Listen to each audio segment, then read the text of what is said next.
Hey guys, Cleat here. So patch 10.0.5 has been out for a couple of days now. Got a bit chance to test out some of the talents in Mythic Plus. Only just talking about Mythic Plus because this is really, I think, the content I'm focusing more on this expansion, or at least on this season. So with the buffs that we got, right, which basically buff most of our abilities except for Crushing Blow, and also the buffs to some of the other talents, there's basically been two builds that have emerged from Mythic Plus. They really only differ by 5 talent points. And the biggest thing is that, so for Mythic Plus, you're likely just going to take Anger Management now, because with Anger Management, it's going to reduce the cooldown on Recklessness and Ravager. So you're basically going to get Wreck and Ravager on essentially every single pull that you do. And then always having Hurricane on the Ravager is nice, because it's going to get pretty significant strength buff from that too. But yeah, as far as for the talents that do change, so basically, there's two builds here. So if you take out these 5 talents here, the 5 talents that so this is like the build that you're gonna go with, and it's really just gonna change here.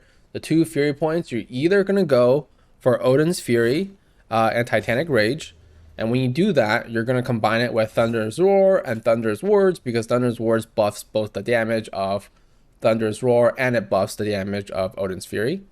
On top of that, because you're going for this whole Odin's Fury theme, you're gonna pick Titan's Torment because it's gonna give you an extra cast of Odin's Fury when you press Avatar, right? So this is kind of like the default build. This is very similar to what we were running with right before 10.0.5 hit.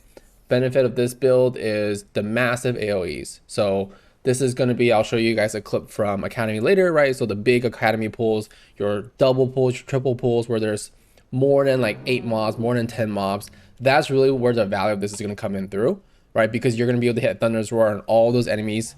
The bleed on this is actually doing insane damage, especially once you have Thunder's Roars, which increases the bleed and the duration.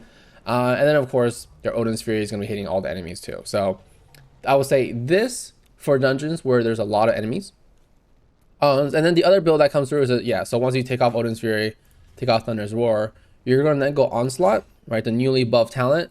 Onslaught actually provides really good single target increase. Also, because it can be rolled when cleaved, this build is going to be stronger when you're cleaving right between 1 to 5 targets. So you're gonna go Onslaught, and then you're gonna take Tender Rage, which will help you generate even more damage and rage lasts longer. And then because you're not really going for the whole massive AoE build, the best way to kind of buff Onslaught is actually with Spirit Bastion. You're gonna go with Elysian Might, so when you put the Spirit down, right, just more damage. And then instead of Titan's Torment, because you no longer press Odin's Fury because you don't have it, this is when you go Berserker's Torment. So this is more of a build that I would say is better suited for something like Quarter Stars, where yes, you might do a large Dox pull, but that's really it, right? Most of the pulls in Quarter Stars are going to be smaller, right? The 2 to 3 range, especially when you're dealing with enforcers, that's one at a time.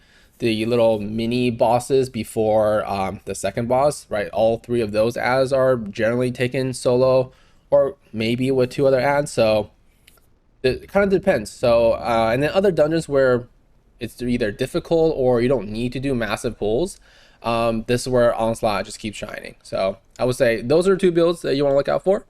And of course, for single target, I think you're just going to go with Anger Management Onslaught now anyways. But just kind of pay attention to some slight changes. Basically, I think all that's going to happen is that you don't really go with Spear with Odin's Fury anymore.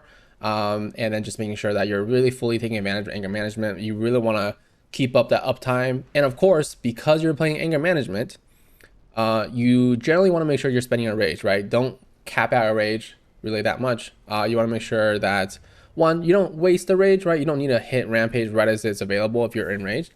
But you definitely do want to be mindful that you're not wasting range when you're playing this build. But yeah, just want to quickly go over like the Onslaught build. So right now I'm using Onslaught, right, on this Quarter Stars boss, right? Drop the spear closer to where the guy's gonna get baited, just so I can spear on the spear a bit longer.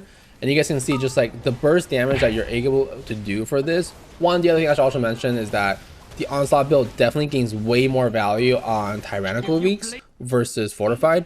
I think Fortified, you're probably going to lean more towards the Odin's Fury, as you kind of see here. And for this Odin's Fury build, right, just showing you, basically, think this is maybe one of the largest pulls that people do in Mythic Plus. Now, I guess it could be bigger if you did it with the skittering little pads that are around. But I think we killed those before, so we're just killing these ads. So once the tank groups of all of these, right, drop your Ravagers, your Avatars, right, make sure you're spending a rage, getting rage. your Thunder's Roar, and then your Odin's Furies here, and then you just blast them. The Dots are going to clean up all the ads, and you're just doing crazy amount of AoE burst.